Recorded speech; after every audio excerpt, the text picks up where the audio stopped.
আল্লাহর কথা বাদ দিয়ে পৃথিবীর কারো কথা শোনার জন্য এত রাত পর্যন্ত জেগে থাকতাম?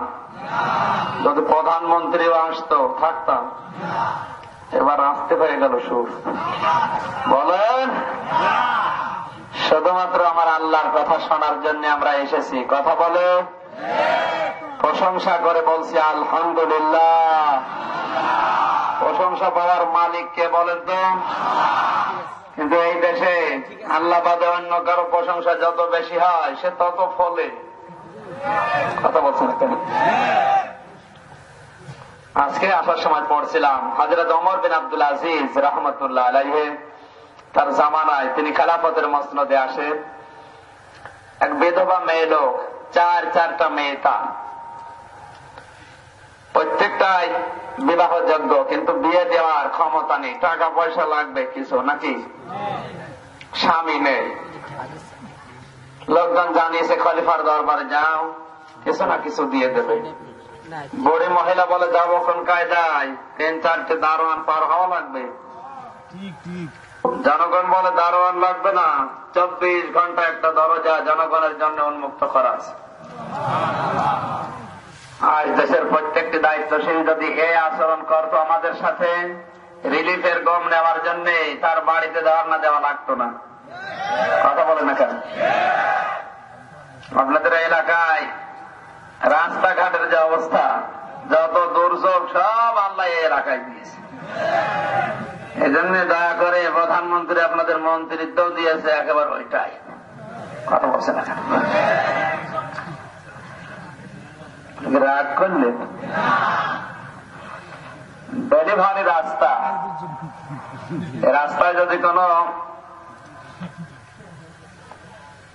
অন্তঃসত্ত্বা মহিলাকে পাঠানো যায়, করিমন আলা নসিমন আলা, যেগুলো জাহাজ প্লেন চালাচ্ছে, এদেরকে যদি বলা হয় ভাই 20 টাকা বেশি দেবো, একটু জোরে চালা, এই মতলব পর্যন্ত যাওয়াও লাগবে না, রাস্তায় শেষ হয়ে যাবে। কথা বলছেন? আর জনগণের জন্য একটা চেয়ারম্যান না একটা মেম্বার দেখান তো, যার দরজা 24 ঘন্টা খোলা থাকে। মেম্বারের কাছে যেতে হলেও 3টা চামচা লাগে না? এলাকায় চামচা নেই? বস্তা বস্তা চামচা। হ্যাঁ, আমি হাসির খোরাকি দেই নাই। মেয়েটা এসে ডাক দিয়ে বলেন, খলিফাতুল মুসলিমিন ওমর বিন আব্দুল আজিজ, আমার এই 4টা বিবাহযোগ্য কন্যা, বিয়ে দিতে পারি না, টাকা পয়সা দরকার, আমার স্বামী জিহাদের ময়দানে শহীদ হয়ে গেছেন। হযরত ওমর বাইতুল মালের খাজানচিকে ডাক দিয়ে বলেন, এখানে বসো। এই 4টি মেয়ের জন্য বিবাহে দিতে যা খরচ লাগে সব দেওয়া হবে রাষ্ট্রের পক্ষ থেকে। মেয়েটাকে ডাক দিয়ে বললেন, আপনার বড় মেয়ের নাম কি? বড় মেয়ের নাম শাকেরা, এর নামে বিবাহযোগ্য, বিবাহ দিতে এতগুলো খরচ লাগবে, দিয়ে দিলাম রাষ্ট্রের পক্ষ থেকে। সব তিনি লিখে লিখে সই করে দিচ্ছেন। বড়ি মেয়ে লোক টাকাগুলো হাতে পেয়ে বলছে আলহামদুলিল্লাহ। দ্বিতীয় মেয়ের নাম কি? সালেহা।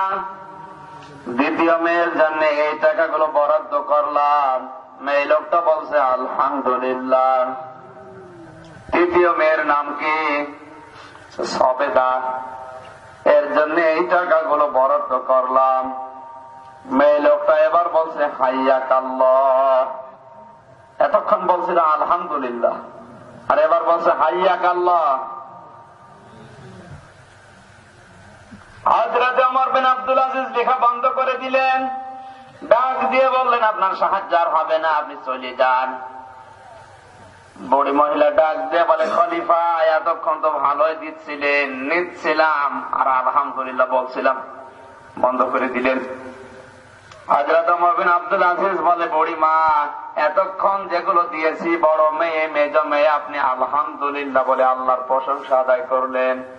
তৃতীয় নাম্বার মেয়েকে দেওয়ার সঙ্গে সঙ্গে আপনারা আলহামদুলিল্লাহ বলেন নাই, আপনি তখন আমার জন্য প্রশংসা করলেন হাইয়াকাল্লাহ, আল্লাহ আপনার হায়াত বৃদ্ধি করে দিন। আপনি তো আমাকে পান দিলেন না হাওয়া, আপনি আমার প্রশংসা করবেন কোন কারণে? সম্পদ তো আমার না, আমি তো জনগণের খাদেম। জনগণের সম্পদ জনগণকে বুঝিয়ে দিচ্ছিলাম, আলহামদুলিল্লাহ বলছিলেন, আমিও খুশি হচ্ছিলাম, আল্লাহও খুশি হচ্ছিলেন। কিন্তু যখন আপনি আমার প্রশংসা করেছেন তখন আমার আল্লাহ নারাজ হয়ে গেছেন। আপনি কেন বললেন হাইয়াক আল্লাহ? সম্পদ তো এরকম নেতা তো এখন ইউনিয়নে ইউনিয়নে।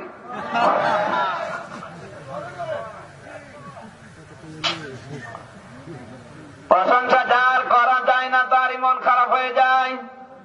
অথচ লোক তো প্রশংসা পাওয়ার পরে দেওয়া বন্ধ করে দিয়েছে। বড়ি মেয়ে লোকটা বলে আমার 4 নম্বর মেয়ের কি আর বিয়ে হবে না? খলিফা বলে হ্যাঁ, ওকে আমি বঞ্চিত করব না। এই 3টা মেয়েকে যা দিয়েছি এই 3 বোন মেলে যদি শেয়ার করে ভাগাভাগি করে কিছু দেয় 4 নম্বর মেয়েটারও বিয়ে হয়ে যাবে। সুবহানাল্লাহ বলেন। এর নাম ছিল নেতা। এর নাম কি? এরকম নেতা আজ বাংলাদেশে দরকার না দরকার নেই? যে যত তেল দিতে পারে তার দাম তত বাড়ে। এই কথা বলছে না কেন? জুতা টানার যোগ্যতা নেই, তেল দিয়ে দিয়ে আজ আকাশ দিয়ে উড়ে বেড়াচ্ছে। এই কথা বলছে না কেন? আরে ভাই চাঁদপুরে এখনো হয়নি, এগুলো সব কুষ্টিয়ায়। জুতা টানার যোগ্যতা আলেমদের হয়নি, আলেমদের নাম দেয় তেতুল হুজুর। কথা বলুন। ওরকম মানুষকে জুতা টানতেও নেবে আলেমরা? নাম দিয়েছে তেতুল হুজুর। এ সমস্ত শব্দগুলো যাদের মেধা থেকে বের হয় এগুলো আওয়ামী লীগ না, বিএনপি না, জাতীয় পার্টি না, এগুলো নাস্তিক। কথা বলেন না কেন? নাস্তিকদের সূক্ষ্ম ষড়যন্ত্র যতগুলো আছে তার অন্যতম এই, আজ বাংলাদেশে ক্লাস 1 থেকে মাস্টার্স পর্যন্ত কোরআনের একটা আয়াত নেই, একটা হাদিস নেই, নবীদের জীবনী নেই, সাহাবীদের কোন জীবনী নেই। নাস্তিকরা চিন্তা করেছে এর বড় ক্লাস 7-8 এর একটা ছেলে যখন পরীক্ষা দিতে যায় তখন 2 রাকাত নামাজ পড়ে যায়। বলেন, ওর মা এদিকে একটা মুরগি মান্নত করে মসজিদে, যদি পরীক্ষায় পাস করে ডিম 2টা হুজুর দিয়ে খাওয়াবো। পাস করার পরে চিন্তা করে যে কোরআনের কারণে আমার ছেলে পাস করেছে, ওই কোরআন শরীফ শিক্ষা দেব, তখন হুজুরের কাছে দেয়। কথা বলেন না কেন? নাস্তিক আর রাম বাম যারা এদেশে চিন্তা করেছে শিক্ষা ব্যবস্থা থেকে কোরআন আউট করে, এরপরও কোরআন থেকে সরাতে পারি না। আমাদের সব চিন্তা ভাবনা ব্যর্থ হয়ে গেল। এখন এই কোরআন যারা শিক্ষা দেয় এদেরকে টার্গেট করা লাগবে। এজন্য পৃথিবীতে বিশেষ করে বাংলাদেশের রাম বাম আর নাস্তিকদের টার্গেট 3টা। 1 নম্বরে ওই আলেমগুলো যারা কোরআন শিক্ষা দেয়। সব আলেম বাতিলের টার্গেট না, বাংলাদেশে ওই আলেমগুলো বাতিলের টার্গেট যারা মানুষকে কোরআন শিক্ষা দিতে পারে। 2 নম্বরে ওই আলেমগুলো তাদের টার্গেট যারা মুফাসসির, কোরআনে কারিমের তাফসীর যারা মানুষকে বোঝাতে পারে, এরা কিন্তু জালেমদের টার্গেট। আজ বাংলাদেশে তোফাজ্জল হোসেন ভৈরবের মতো আলেম কিন্তু টার্গেট না। জামায় আদরে খেয়ে যাচ্ছে, আবু সুফিয়ান আল কাদরি জামায় আদরে খেয়ে যাচ্ছে, আর আমার বয়স 25 বছর, আমি রাজাকার। শয়তান বিশ্বাস করবে? শয়তানের কাছে যদি কেউ যে বলে সেও হাসবে। কথা বলছে না কেন? এখানে মুফাসসির গুলো তারা টার্গেট নিয়েছেন। 3 নম্বরে শুধু মুফাসসির তা না, এই বাংলাদেশে যে আলেমগুলো অন্তত নেতৃত্ব দিতে পারে, যারা গাইডলাইন দিতে পারে জাতিকে, এই আলেমগুলো বাতিলরা টার্গেট নিয়েছে। আলেমদেরকে মেরে ফেলবে, চিন্তা করেছে মেরে ফেললেই হবে না, পরবর্তী প্রজন্ম যারা আসবে এদের সামনে একটা শিক্ষা রাখা দরকার। এই জন্য ওরা 1 ঢেলে 2 পাখি মারছে। 1 নম্বরে আলেমদেরকে মেরে ফেলবে, মেরে ফেলার আগে এমন এমন দোষ বদনাম তাদের নামে দেবে, পরবর্তী প্রজন্ম আসলে নাম শুনলে আটকে উঠবে। নমরুদ যেটা করে নাই, ফেরাউন যেটা করে নাই, আবু জেহেল যেটা করে নাই, পৃথিবীর অনেক নমরুদ এখন এটা করছে। ইব্রাহিম নবীকে নমরুদ আগুনে দিয়েছিল ইসলামের কারণে নাকি? ইব্রাহিম নবীকে এই দোষ দিয়ে দেয়নি যে আপনি জেনাকার, বলেছে? বলে না। হযরত জাকারিয়া নবীকে ওরা করব দিয়ে চিরে ফেলেছেন, কিন্তু এই দোষ দেয়নি যে আপনি চোর, বলেছে? বিশ্ব নবীকে 3 বছর জেলখানায় দিয়েছে আবু জেহেল, কিন্তু এই কথা বলে না যে আপনি মিথ্যাবাদী, বলেছে? যারা পৃথিবীর দায়িত্ব পালন করছে, একেবারে বারাক ওবামা এই 4 সন্তান, কালকের পত্রিকা ফেসবুক যারা দেখেছেন, এই রোহিঙ্গা মুসলমানদের উপরে এত অত্যাচার, জুলুম, নির্যাতন, এরপরও এই শয়তান কথা না বলার পেছনে কারণ কি? এই শশীর সাথে রাত কাটিয়েছে। কথা বলবে?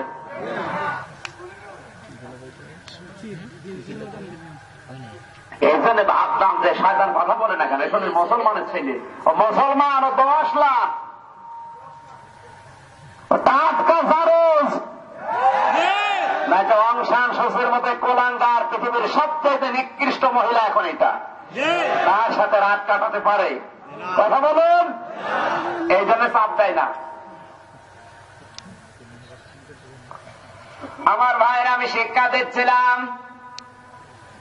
বিশ্বনবীকে ওরা জেলখানায় দিয়ে 3 বছর আটক রেখেছিল, কিন্তু এই দোষ দেয়নি যে মোহাম্মদ আপনি ডাকাত, বলেছে? আপনি চোর, বলে নাই।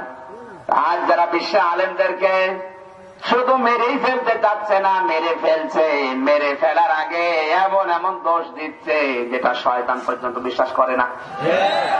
আলেমদের মেরে ফেলার আগে তাদের নামে দিচ্ছে ধর্ষণকারী, মানুষের বাড়ি ঘরে আগুন দিয়েছে। কথা বলেন। চোর ছিল, ডাকাত ছিল, ধর্ষক ছিল, এই সমস্ত নামগুলো দিয়ে আলেমদের মেরে ফেলছে। 1 নম্বরে আলেম শূন্য হয়ে যাবে, নেতৃত্ব দেওয়ার মতো আলেম থাকবে না। 2 নম্বরে পরবর্তী প্রজন্ম দুনিয়ায় যারা আসবে, ওরা চিন্তা করবে কোরআন পড়তে যাব, হাদিস পড়তে যাব। বড় হুজুর যদি ধর্ষক হয়, ছোটগুলো তো উস্তাদ। এই জন্য পরবর্তী প্রজন্মার কোরআনের কাছে আসবে না। এভাবে যদি 8-10 বছর চলতে থাকে, আমরা যে টার্গেট নিয়েছি সফল হয়ে যাব। কথা বলছে না কেন? বাংলার মুসলমানেরা, যে সূক্ষ্ম ষড়যন্ত্র চলছে, আপনাদের মেধায় ধরতে না পারে, আমার এই ছোট্ট মেধায় ধরা পড়েছে। এভাবে যদি 10 বছর চলতে থাকে, আপনার সন্তান মাস্টার্স পাস করে এসে মদ খেয়ে বোতল আপনার কপালে ভাঙবে। আপনার মেয়ে 4 সন্তান পেটে নিয়ে ঘুরবে, কিছু বলতেও পারবেন না। এখন ঘুরছে অনেকে, কথা বলছে না কেন? আমাকে আরো নিচে নামবো? এ গভীর ষড়যন্ত্রে, সূক্ষ্ম এই ষড়যন্ত্রগুলো রোখার জন্য কোরআন শরীফের মাহফিল দরকার, মানে এখান থেকে প্রশংসা করছে আমার আল্লাহ। খুশি হয়ে বলেন আলহামদুলিল্লাহ। আরো জোরে বলেন। এই মাহফিলটা একটা জান্নাতের পরিবেশ। কথা বলে না কেন? জান্নাতের পরিবেশে এরকমই হয়, শান্ত, নির্মল। নবীজি বলেন, এই পৃথিবীর ময়দানে আমার গোনা ছিল না, আমি নিষ্পাপ ছিলাম, এরপরও প্রতিদিন আমি 100 বার করে তওবা করতাম। কতবার? 100 বার। আর আমরা তওবা করার সময় পাই না। সময় একদিন পাওয়া যাবে, কিন্তু ওই সময় তখন আর কাজে লাগবে না, কাজে লাগানো যাবে না। কোন সময়? চোখ বন্ধ হওয়ার পর, কবরে যাওয়ার পর 1000 বছর সময় পাবেন, কিন্তু সময় আর কাজে লাগবে না, কাজে লাগাতে যাবেন, লাগবেও না। কথা বলে না কেন? সুতরাং চোখ বন্ধ হওয়ার আগে সময়টুকু কাজে লাগাতে হবে। কোরআনের পেছনে। কিসের পেছনে? বিশ্বনবী জানিয়েছেন, আল কোরআন হুজ্জাতুল লাকা ওয়া আলাইকা। কোরআন তোমার হয় পক্ষের দলিল হবে, হয়তোবা বিপক্ষের দলিল হবে। কোরআন যদি পক্ষে কেউ রাখতে চায়, অবশ্যই কোরআনের বর্ণিত নিয়ম মানা লাগবে। কোরআনের নিয়ম না মেনে কেউ যদি কোরআনের পক্ষে আছে দাবি করে, বিয়ে না করে বাচ্চা দাবি করা যেমন আম্মুকে কোরআনের নিয়ম না মেনে কোরআনের পক্ষে আছে, এটা ঠিক ওই রকম। কথা বলে না কেন? বিবাহ না করে কেউ যদি সন্তান চায়, ও পাগল না ছাগল? বলটাই বিয়ে করে নাই, আন্দাজে দোয়া করছে, আল্লাহ আমি ছেলের বাবা হব। ও কিয়ামত পর্যন্ত দোয়া করলে দেবে কি দিয়ে আল্লাহ। হযরত আব্দুল কাদের জিলানী রাহমাতুল্লাহ আলাইহির কাছে এক মুরিদ এসে বলে, হুজুর দোয়া চাই। কি দোয়া? অনেকদিন বাবা হওয়ার শখ, বাবা হতে পারি না। ঠিক আছে যাও, দোয়া করে দিলাম, 1 বছর পরে আল্লাহ সন্তান দেবে। 1 বছর পার হয়ে গেছে, সন্তান হয় না। চিন্তা করছে হুজুরের দোয়া আর কোনো অ্যাকশন হয় না। ডাকতে বলে, হুজুর কি দোয়া করলেন? কেন? সন্তান তো দেখলাম না।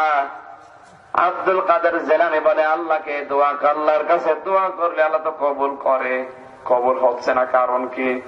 ডাক দিয়ে বলে, বাবা বিয়ের বয়স কয় বছর? বছর হুজুর এখনো বিয়ে করিনি। ওরে শয়তান, বিয়ে না করে দোয়া চাও, সন্তানকে তোমার হবে?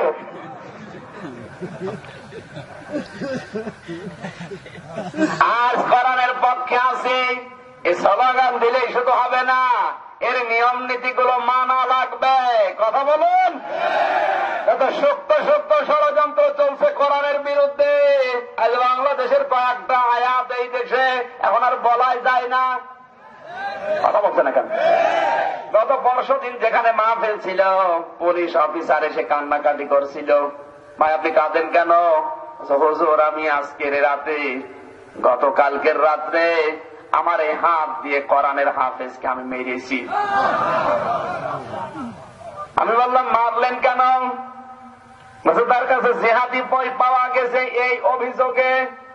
জিহাদি বই মানে কোরআনের একটা আয়াতের অর্থ লেখা ছিল, অজাহিদু ফিল্লাহি হাক্কা জিহাদি হুয়া তাবাকুম ওয়া মা জাআলা আলাইকুম ফিদ-দীনি মিন হারাজ মিল্লাতা আবিকুম ইব্রাহিম হুয়া সাম্মাকুমুল মুসলিমিন। জোরে বলেন আল্লাহু আকবার।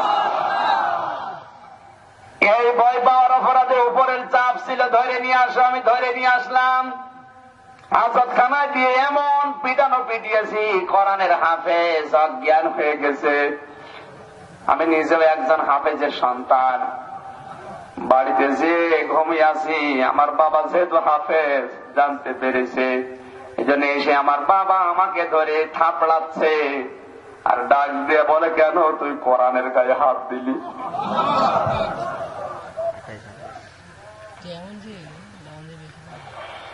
জিহাদ শব্দটা আমার আল্লাহ নিজে ব্যবহার করেছেন। এই পৃথিবীতে জঙ্গি, সন্ত্রাস, আইএস, ওমান, শায়েক এগুলো নির্মূল করার জন্য জিহাদ লাগবে। কথা বলুন। আজ যে আতঙ্ক চলছে,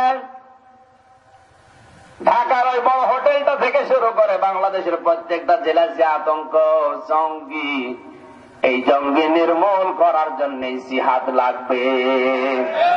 জিহাদ শব্দটাকে যারা সন্ত্রাসের সাথে, জঙ্গির সাথে অ্যাড করে একাকার করে দিয়েছেন, কসম করে বলছি আপনার ঈমান নষ্ট হয়ে গেছে। জঙ্গি শব্দটা বানিয়েছেন ইহুদিরা। কথা বলেন না কেন? জঙ্গি শব্দটা বানিয়েছে ইহুদিরা, আর জিহাদ শব্দটা আমার আল্লাহ বানিয়েছে। কথা বলুন। জিহাদ শব্দটা আমার আল্লাহ নিজে বানিয়েছেন। যার জীবনে জিহাদ নেই, ও মারা যাওয়ার সময় মুনাফিক হয়ে মারা যাবে। এই শব্দকে আজ যারা কলঙ্কিত করেছেন, তওবা করেন, না যে আপনার সাথে ছেলে মেয়ে বিয়ে দেওয়া জায়েজ নেই। কেন আসতে বলুন না? কাদিয়ানীরা এই পৃথিবীতে মুসলমান না কাফের? আরো জোরে বলতে হবে।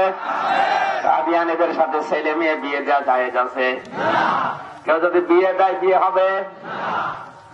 ছোট কথা বোঝেন, আরে বড় কথাটা বোঝেন না। কাদিয়ানীরা কোরআন শরীফ মানে না তা কিন্তু না, কোরআন শরীফ অপছন্দ করে তাও না। 6666 আয়াতের একটা আয়াতের 4 ভাগের 1 ভাগ কাদিয়ানীরা মানে না। মা কানা মুহাম্মাদুন আবা আহাদিম মির রিজালিকুম ওয়ালাকির রাসূলুল্লাহি ওয়া খাতামান নাবিয়্যিন। কানাল্লাহু বিকুল্লি শাইইন আলিমা। সূরা আহজাবের 40 নম্বর আয়াত। এই যে খাতামান নাবিয়্যিন, এই শব্দটুকু কাদিয়ানীরা মানে না।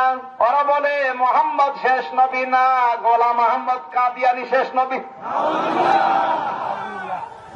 এখানে যারা জ্ঞানী মানুষ আছেন ঠান্ডা মাথায় চিন্তা করেন, এতটুকু শব্দ ওরা মানে না। এজন্য যদি ওরা কাফের হয়, যারা শিয়া দাবি করছে এরাও কিন্তু কাফের। কোরআনে কারিমের 6666 আয়াতের একটা আয়াতের 3 ভাগের 1 ভাগ এরা মানে না। কুল মান কানা আদুওয়াল লিজিবরিলা ফাইন্নাহু নাযালাহু আলা কলবিকা বিইযনিল্লাহ মুসাদ্দিকাল লিমা বাইনা ইয়াদাইহি ওয়া হুদাও ওয়া বুশরা লিল মুমিনিন। সূরা বাকারার 97 নম্বর আয়াতের প্রথম অংশটুকু ওরা মানে না। কুল মান কানা আদুওয়াল লিজিবরিল, হে নবী আপনি বলুন যারা জিবরাইলকে শত্রু মনে করে। এই শিয়া যারা, ওরা বলে জিবরাইল ফেরেশতা, কোরআন নিয়ে এসে আলীর কাছে দেওয়ার কথা ভুল করে মুহাম্মদের কাছে দিয়েছে। এই যে এতটুকু ওরা মানে না, এই জন্য জিবরাইল ওরা শত্রু মনে করে। এতটুকু শব্দ না মানার কারণে যদি শিয়ারা কাফের হয়, কোরআনের 4 ভাগের 1 ভাগ একটা আয়াত না মানার কারণে কাদিয়ানীরা কাফের হয়। জিহাদ শব্দটা পুরা কোরআন শরীফের ভেতরে আল্লাহ 250 জায়গায় ডাইরেক্ট দিয়েছেন। এই শব্দকে আজ যারা ঠান্ডা মাথায় বিকৃত করছে, না আমাদের মুসলমানের হতে পারে, এরাও কাফের। আর এদের মাথা থেকে এই সূক্ষ্ম সূক্ষ্ম চিন্তাগুলো আসে। বাংলাদেশের কোন মানুষের মেধা থেকে, ব্রেন থেকে হুজুরদের নাম তেতুল হুজুর দিতে হবে বের হয়নি। বের হয়েছে কিন্তু একজনের মাথা থেকে। কথা বলছে না কেন? আলেমদের নাম কেউ এ সম্পর্কে এরকম দিতে হবে কোনদিন চিন্তাও করে নাই। আগুন সন্ত্রাসী, এই যে শব্দটা, এটা কিন্তু একজন সূক্ষ্ম মেধা থেকে, ব্রেন থেকে বের হয়েছে। সাধারণ মানুষের কথা না এটা। নাস্তিক, মোরতাদ আর রাম বাম যারা, ওরা কিন্তু খুব সূক্ষ্ম ব্রেনের অধিকারী। অনেক সূক্ষ্ম সূক্ষ্ম চিন্তা করে অনেক দূরের পথ নিয়ে গিয়ে যায়। ওদের যে টার্গেট 2 বছর 3 বছরের না, ওদের টার্গেট কমপক্ষে 50 বছরের হাতে নেওয়া। 50 বছর পরে এই দুনিয়াতে, এই বাংলাদেশে মুসলমানের নাম আর কেউ বলতে পারবে না। আমরা যদি এখন বলি যা হয়ে যায় যাক, লা ইলাহা ইল্লাল্লাহ, কাউকে কিছু বলবো না, কয়েকদিন পরে লা ইলাহা ইল্লাল্লাহ বলতে দেবে না, বলা লাগবে রাম রাম। আপনারা রাজি আছেন? রাজি আছেন বলতে? কারা কারা রাম রাম বলতে রাজি? হাত তোলেন তো। না, শুধু এ পর্যন্তই। আমাদের তো আসলে লজ্জা নেই। লজ্জা আছে আমাদের? কত কায়দায় লজ্জা দেওয়া হয়, এরপরে লজ্জায় লাগে না। এই মতলবের রাস্তা দিয়ে একটা লোক হেঁটে যাচ্ছে, দোকানের বয় ডাক দিয়ে বলে ভাই খাবার খেয়ে যান, ভালো ভালো রান্না করা আছে। চিন্তা করছে আমার পেটে ক্ষুধা, খাবার যখন খেতে বলেছে খেয়ে যায়। দোকানে ঢুকে বলে এই নিয়ে আয়, এই নিয়ে আয়, যা নিয়ে আসতে বলে সব নিয়ে আসে। হোটেলের বয় মন মতো খেয়েছে, বিল না দিয়েই বেরিয়ে চলে যাচ্ছে। ডাক দিয়ে বলে ভাই বিল দেবেন না? বলে কিসের বিল? আপনি তো বলেন না যে টাকা দেওয়া লাগবে। আমি তো চলে যাচ্ছিলাম, আপনার হোটেলের বয় আমাকে ডাক দিল কেন? কষ্ট করে খেলাম, আপনি টাকা দেন। ভাই আপনি উল্টা বুঝবেন না, আমার টাকা পয়সা খরচ করা খাবার, দয়া করে বিলটা দেন। না দেব না। যত বোঝায় কোনো বুঝ নেয় না। চিন্তা করছে অপমান করা লাগবে, ডাক দিয়ে বলে ভাই বিল যদি না দেন আপনাকে অপমান করবো। করেন না, পিঠ নিয়ে এসে পুরা মাথা টাক করে দিয়েছে। বলে কি এবার অপমান মনে হয়? কিসের অপমান? চুল কাটতে পারছিলাম না, আমার ভালো হয়েছে।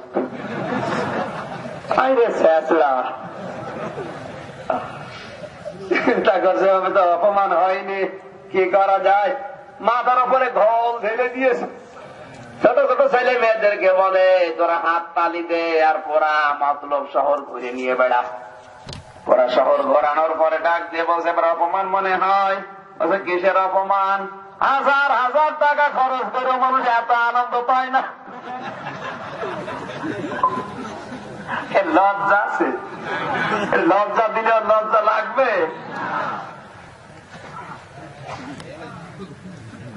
চিন্তা করছে এই কায়দায় যদি অপমান না হয়, ডাক দিয়ে বলে তুই 100 বার কান ধরে উঠবস করবি।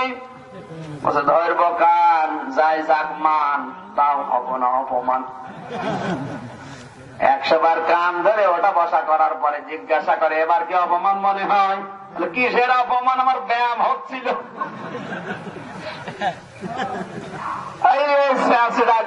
জনমের শাসরা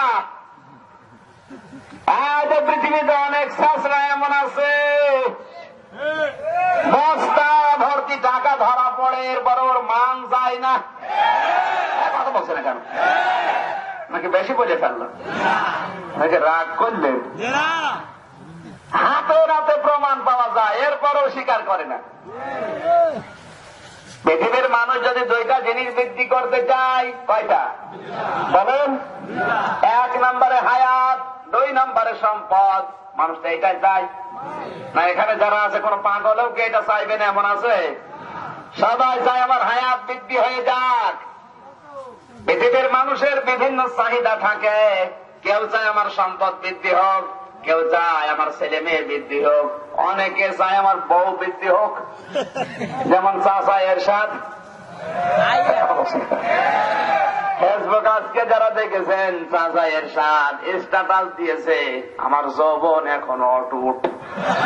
আরে চাচা, তার মানে চাচি আর একটা লাগবে। এই বয়সে যদি এরশাদ চাচা বলে আমার যৌবন অটুট, আমরা করছি কি?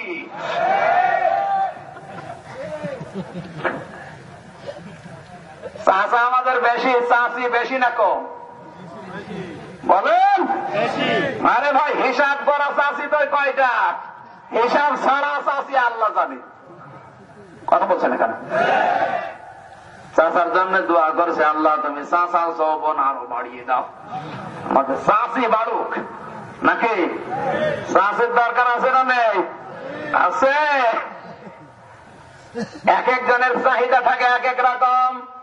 আমার আল্লাহ বলেন পৃথিবীর প্রতিটি মানুষের একটাই চাহিদা এক জায়গায় যে শেষ হয়, তার নাম হায়াত। প্রতিটি মানুষ চায় আমি যেন বেশি দিন বেঁচে থাকতে পারি। কথা বলে না কেন? ওয়ালা তাজিদান্নাহুম আহরাসান নাসি আলা হায়াতিন ওয়া মিনাল্লাযীনা আশরাকু। সূরা বাকারার ভেতরে আল্লাহ জানিয়েছেন, হে নবী অবশ্যই আপনি তাদেরকে দেখতে পাবেন আহরাসান নাসি আলা হায়াত, দুনিয়ার হায়াতের উপরে তাদের খুব লোভ। ওদেরকে যদি বলা হয় 1000 বছর তোমাদের হায়াত, ওরা বলবে আলহামদুলিল্লাহ। দুনিয়ায় বেশি দিন বেঁচে থাকার আকাঙ্ক্ষা কার কার আছে? হাত তোলেন দেখি। একজন শুধু না বুঝে হাত তুলিস। পৃথিবীতে বেশি দিন বেঁচে থাকার আকাঙ্ক্ষা হচ্ছে শয়তানের। কার? শয়তান আল্লাহকে জানিয়েছেন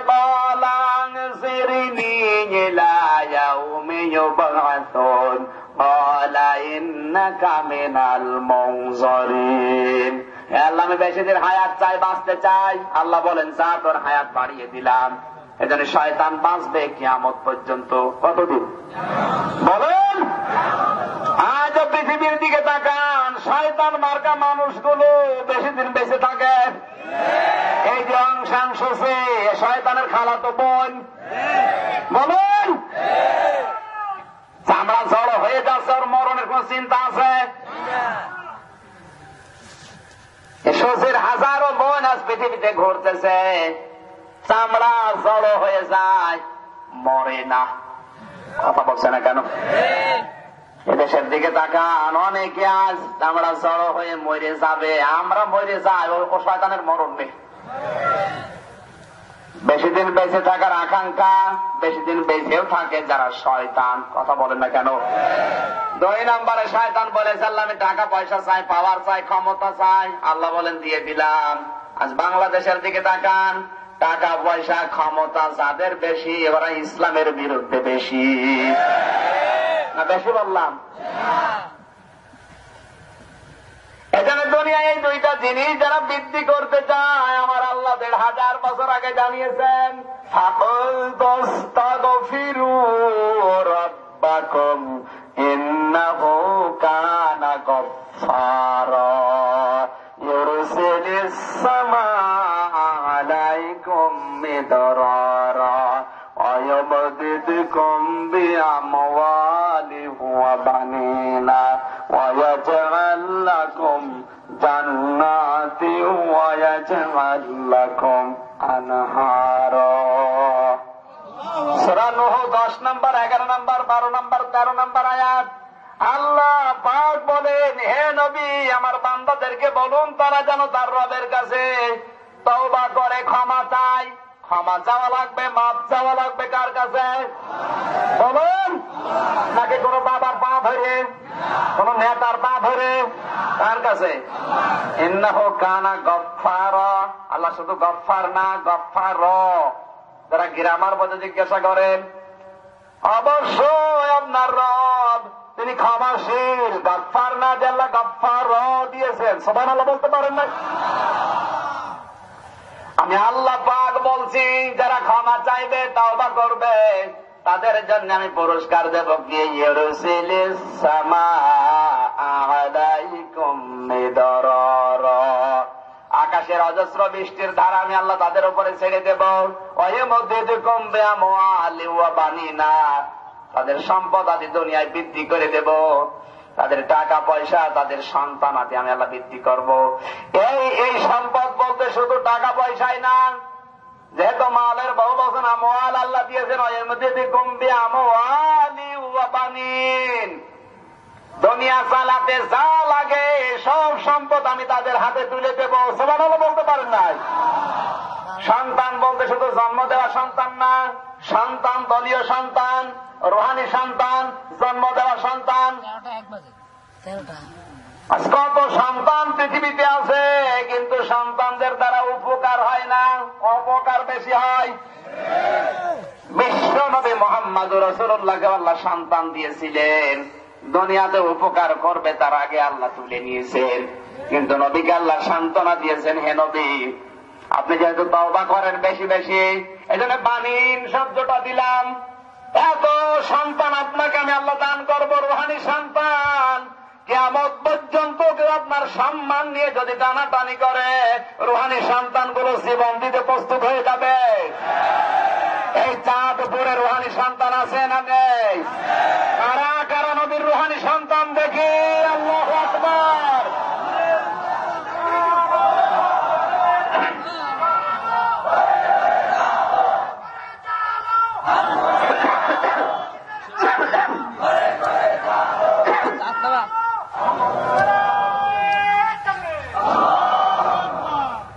রাগ হয়ে গেল।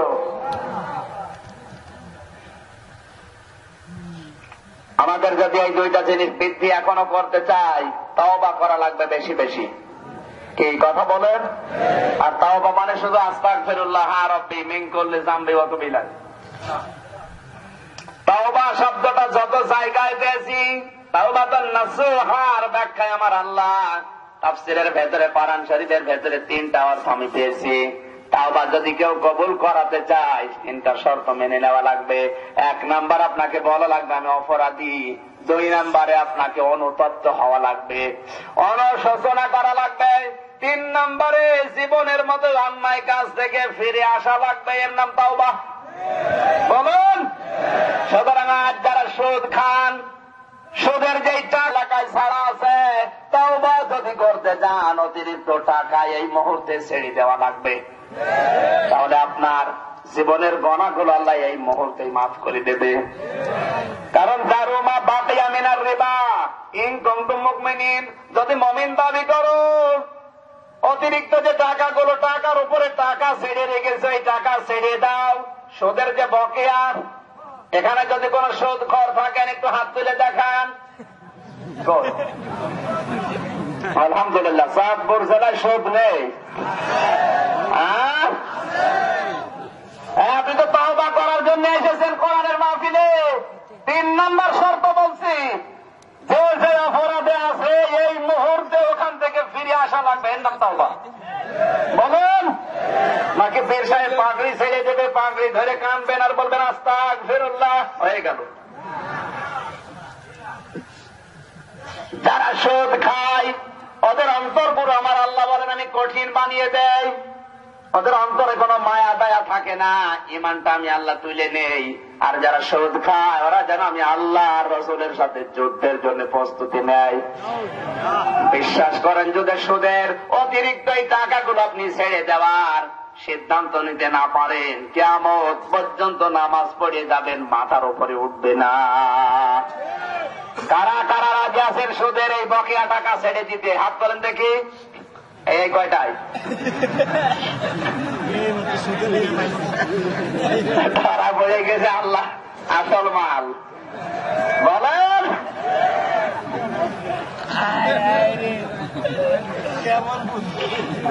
আর ভাইরা, সুদের যে মারাত্মক গুনাহগুলো আছে, 1 নম্বরে আল্লাহ রাসূলের সাথে যুদ্ধের ঘোষণা দিয়া নিম্ন গুনাহ হচ্ছে মায়ের সাথে 36 বার জিনা করা।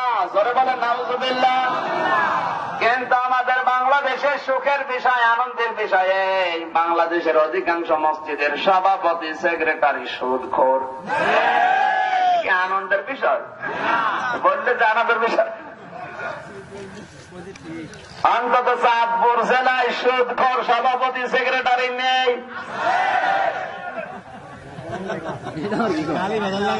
সুদখোর সভাপতি বানিয়ে রেখেছে, কারণ হচ্ছে মসজিদ টাইলস করে দেবে সুদের ওই টাকা দিয়ে। জোরে বলো সুবহানাল্লাহ। সুদের টাকা দিয়ে যদি টাইলস হয় আর আপনি যদি সেজদা দেন, জানা শোনার পর আপনার নামাজ হবে?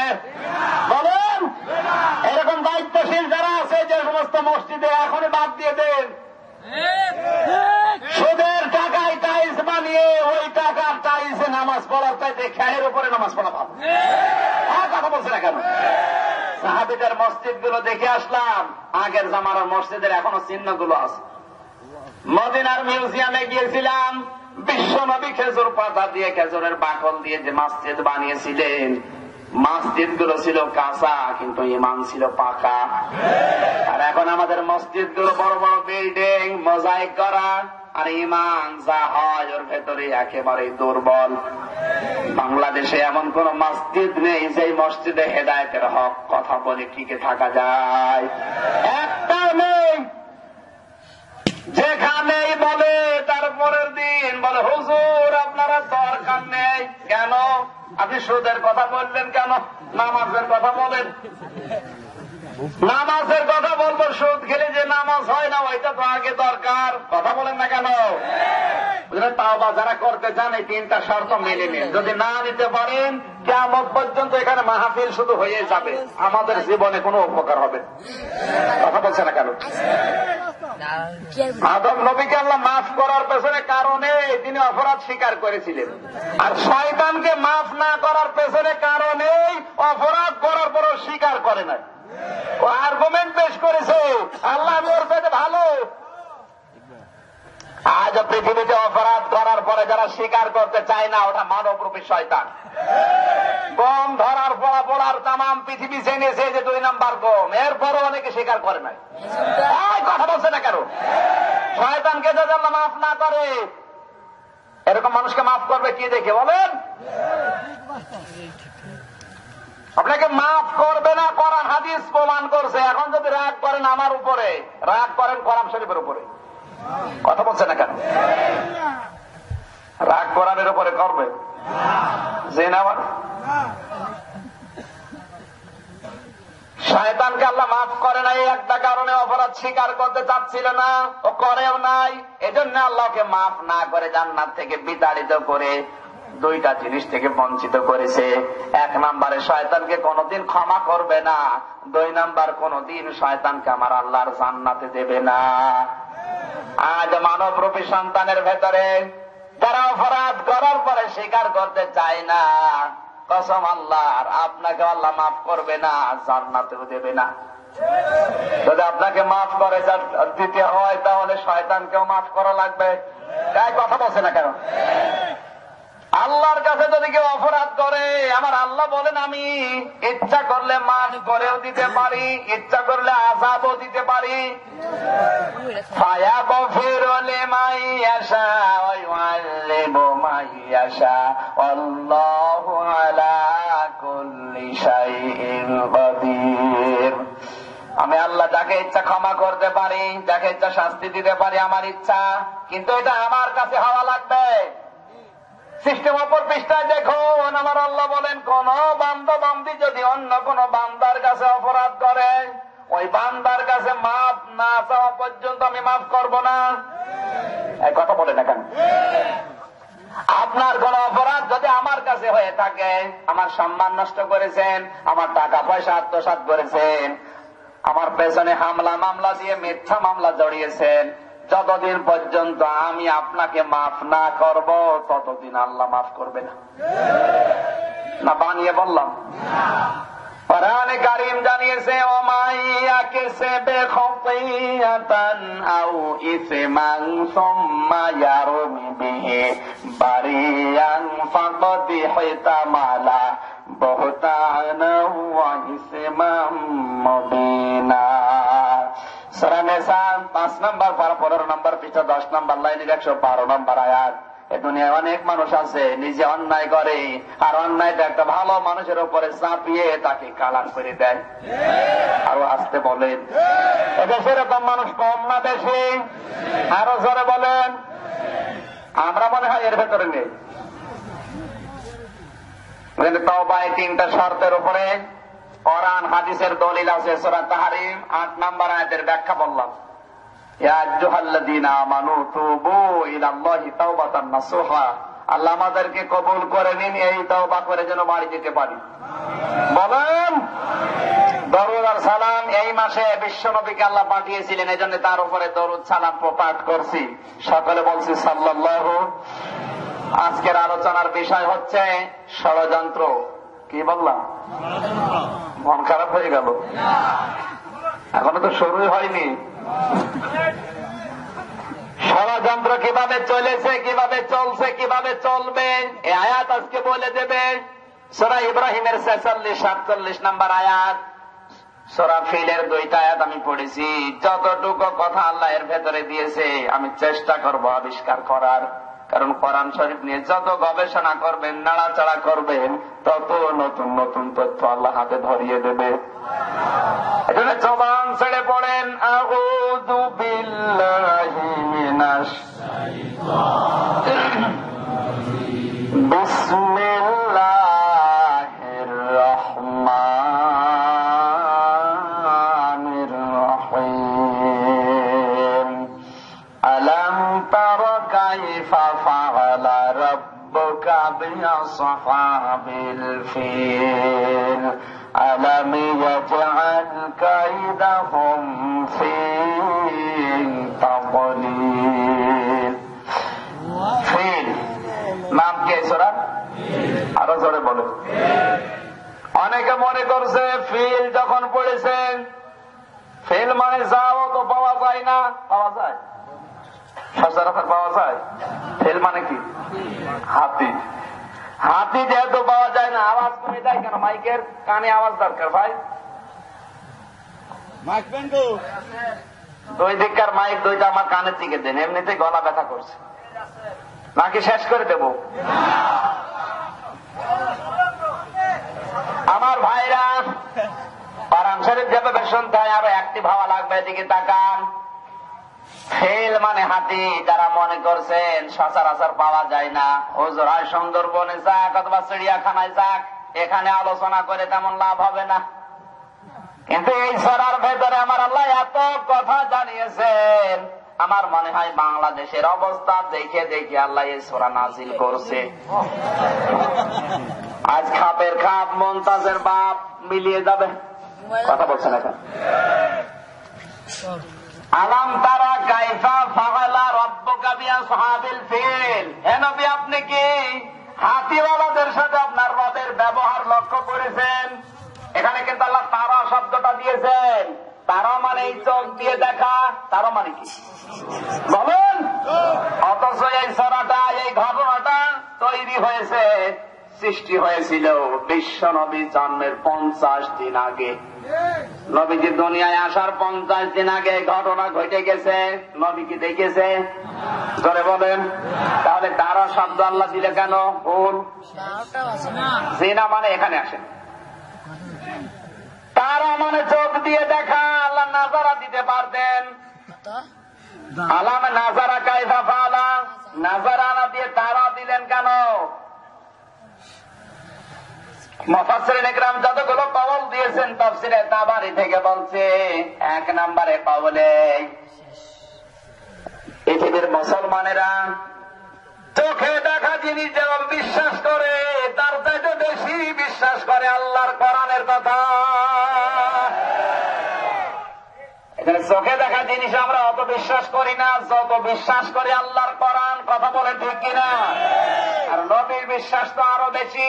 আমার আল্লাহ এই জন্য তারা দিয়েছেন, হে নবী চোখে দেখলে যেমন বিশ্বাস করতেন, আমি এখন আপনাকে যে ঘটনা শোনাবো এটা কিন্তু তার চাইতেও বেশি। যদিও আপনি দুনিয়ায় ওই সময় ছিলেন না। আলাম ইয়াজাল কায়দাহুম ফি তাদলিল, আপনার রব কি তাদের সমস্ত ষড়যন্ত্র ব্যর্থ করে দেয়নি? আল্লাহ নিজে বলছেন ষড়যন্ত্র, আমি কি বলবো? ষড়যন্ত্র করেছিল, সব ষড়যন্ত্র আমার আল্লাহ নিজের হাতে ব্যর্থ করে দিয়েছেন। ওরা আপনার বিরুদ্ধে যত ষড়যন্ত্র করবে